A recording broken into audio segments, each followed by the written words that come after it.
Why not? Why? Yeah. Because all my teams lost. The Dolphins look terrible. Yep. Michigan. Oh. Well, look, that rookie quarterback, that freshman quarterback, got Arch Manning. You play on the road. You play on the road in front of 100,000 people at 18, 19 years old. It can happen.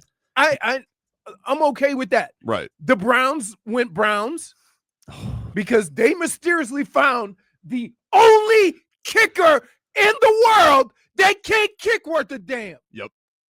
He missed the extra point. I saw. And they missed a 40-yard field goal to win. At least it was close.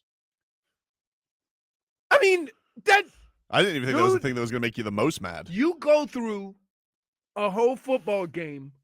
You don't want to ever have to go through and go, oh my gosh, I hope the kicker makes a 40-yard field goal. Miami Hurricanes picked somebody up off the bench called McKicken, and he made it. I don't think that's McKicken. That was the other guy. Huh? That was the other guy, McKicken. Who was, no, he's not McKicken. I'm talking about Miami when they lost their kicker. Yeah. The Hurricanes. Oh, you're going back years. When they lost their kicker and they just pulled walk-on kicker that was there for the bleeps and grins. Turner Davidson, I think his name is. Yep. You remember that, Brittany? You remember McKicken? He came in for a random game and won a game for the Canes. Yes, I do. I do remember that. That guy must have had a hell of a time at the frat party. How next can week. they find a kicker? Yep. And the Browns, who are paying somebody to kick. Nope. And then, let me tell you something. So I'm listening, I'm listening to one game and I'm watching the other game. You should have flipped it. No, it wasn't on TV. So okay. I have to do this. I don't even know. I don't even know. And the announcer said the thing after he missed that I wanted to go to Miami, fly up to Cleveland, and kick him in the nuts, get back on the plane and drive home. Wow. And you know what that is? What did he say? He was perfect during the preseason. Oh, my God. I'm like,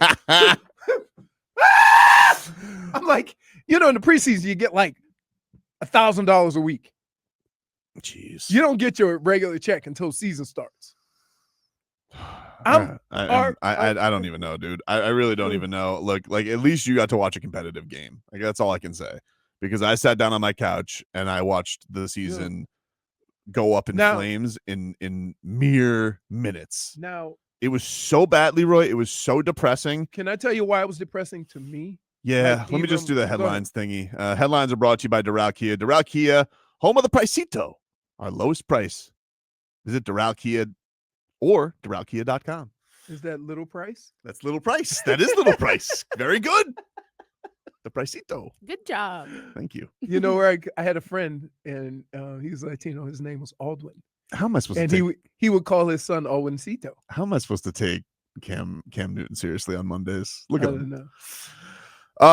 Yeah, man. I mean, look, I know I get it. I know you're gonna probably want to play poly perspective on this one because you told me it's just week one. But Leroy, I mean, it is as depressing and as horrible as any season start, any game. They gave us nothing. They literally gave us nothing. Here's the problem. Okay, and I've alluded to this before the season even started. And I walked you through the various positions. And what I said was, in order to get ready for football, you have to play football. And there was a lot of situations out there where it just looked like the third preseason game.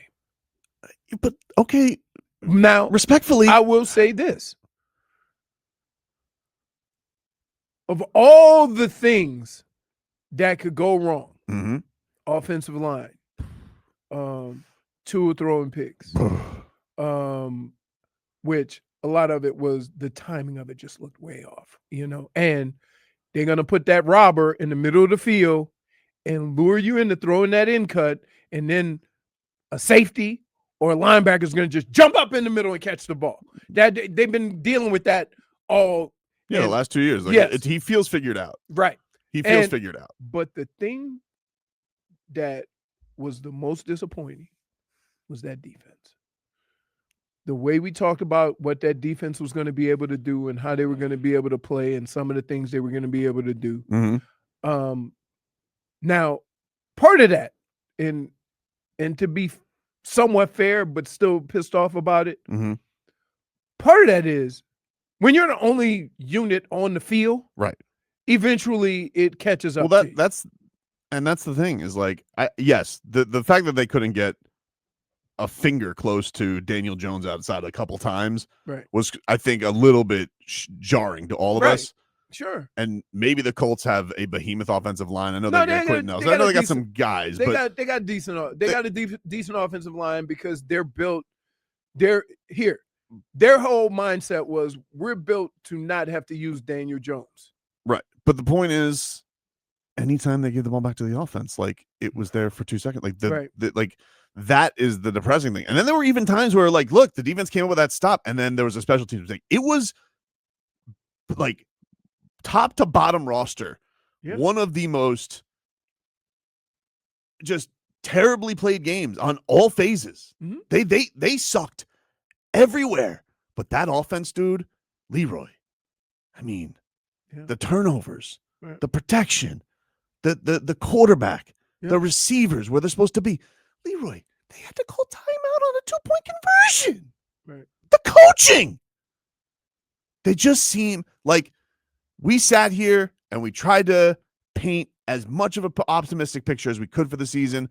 All of the national pundits said this was going to be a terrible team. And we're like, how bad could it be? And it was worse than we could have ever thought. It was worse than they could have ever thought. Wait, did Indy ever punt? No. They scored on every drive. They tried to punt once. We ran into them. Can I listen?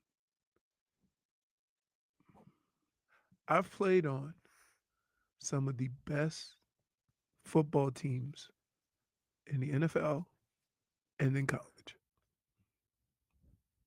I played on the team that averaged, at the time, more points than any team in the history of football.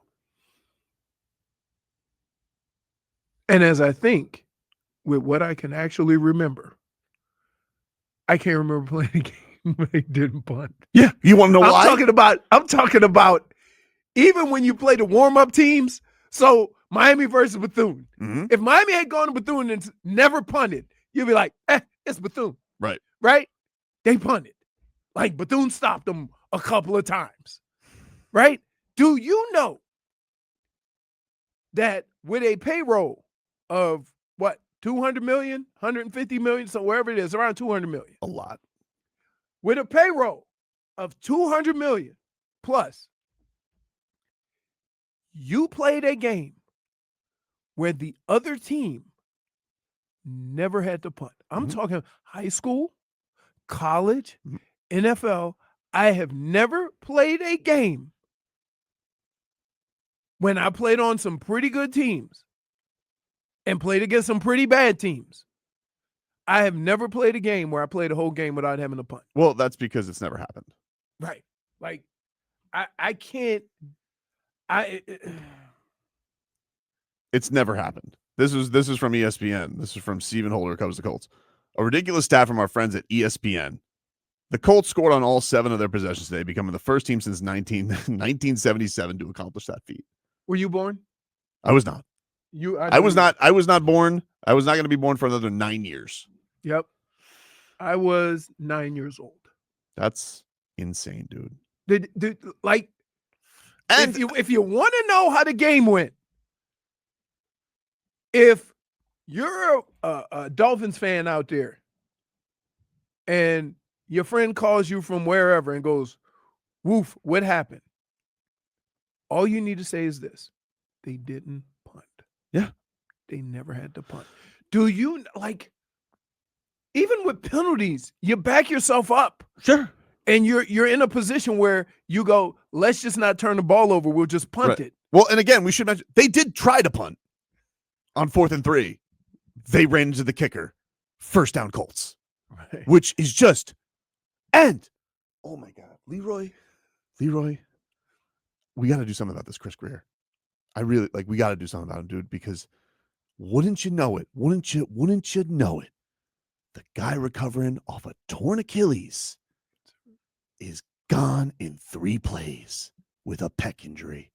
And then we finish off in Austin Jackson, toe injury. And so you're telling me we're going into next week potentially with a backup side of the right offensive sideline already? Are you kidding me? And Leroy, cool name. Love you, Storm. But poor Storm Duck. This isn't his fault. It's not your fault, Storm. They made this dude CB1. He got roasty toasty. He got turned into Peking Duck. Is it Peking? Peking. He got turned into Peking Duck by Michael Pittman. And then he's hurt too. Just like Leroy, it was a nightmare. It was a nightmare. Not only just the bad play, but the injuries. And I wanted to crawl into a corner, suck my thumb, and wake up in February when it's all over. Right. That's what a nightmare it was. It was a bleeping, it was a night terror. It wasn't even a nightmare. Waking up in a cold sweat and your significant other looks at you like, all right? No, I'm not okay. You want to know why I'm not okay? Because Daniel Jones looked like Peyton Manning. And Tua looked like Daniel Jones. So, you know what my biggest pet peeve in all of sports is? I would never invest or draft very high a player who comes in it with injury problems. Mm-hmm. And I said that when Tua was getting drafted. You did. I accepted it. I told you I didn't care. You said you didn't care. He'd sit out a year and get healthy. We have done this now with this team on a number of occasions that they sign guys returning from this, returning from that, good player returning from this, returning from that. And I'll be damned if who'd have thunk it? You're dealing with that player being hurt. And what I would say to this, what did you expect? If you're going to throw that 30 number at me as to why you won't pay people, 30 years old, as why you won't pay people, then why would you then pay somebody that's hurt? Isn't it the same logic? I don't understand. And so we have you have 5 or 6 guys on your roster that you've paid money to that we've heard for the last month, banged up, he'll be ready. Banged up, he'll be ready. Banged up, he'll be ready. Banged up, he'll be ready. Oh, we're being cautious. We're being optimistically cautious, right? And I'll be damned. After the first game of the season, after no training camp, so-and-so's banged up. Yep. Both receivers already banged up. You can't, dude, and I've emphasized this all through camp. And I've said to you, you cannot do certain things in football unless you do certain things in football. You can't, like, as far as putting stress on your hammies, you're not going to be out there hitting, giggling during camp and then think you're going to play at an NFL level first week of the season, right? Mm-hmm. So guess what? Waddle, shoulder, I get it. He got tackled bad. That's a fluke thing. Yeah, but they get thrown. But those guys get thrown around like rag dolls because they're tiny. Right. Tyreek too. Right. Tyreek got checked for a concussion. Yeah. Like, and you look at, and what do they have? This not even a good team, but they have a behemoth running down the field, and they got Michael Pittman mossing the ball, and Jonathan Taylor running down our throats, and even and dude, you know what I'm trying to think? Like, Daniel Jones just did that to the Dolphins. What is the boogeyman going to do in 2 weeks? He just came back from 16 with 4 minutes left. The boogeyman. What's Papa going to do? Yeah. What's he going to do? Take a break. If you guys want to get in, 305-567-0560. We'll take some Dolphins calls because I know maybe this could be cathartic for all of us. But I have no good words. I have only a broken heart. 305-567-0560. as you can see, we're on for our viewers out there, our regular cameras are messed up in here today. So we have the one shot. So it's going to be hard for me to read the chat. Brittany, if you see any interesting comments and you want to chime in with them today, please do, because I'm not an owl. I can't see that far. But although don't you have field mouse owl vision? Can you see that? Too far? It's too far. Yeah, too far. It's too far. So we'll get that. But if you guys want to call, 305-567-0560. Back after this.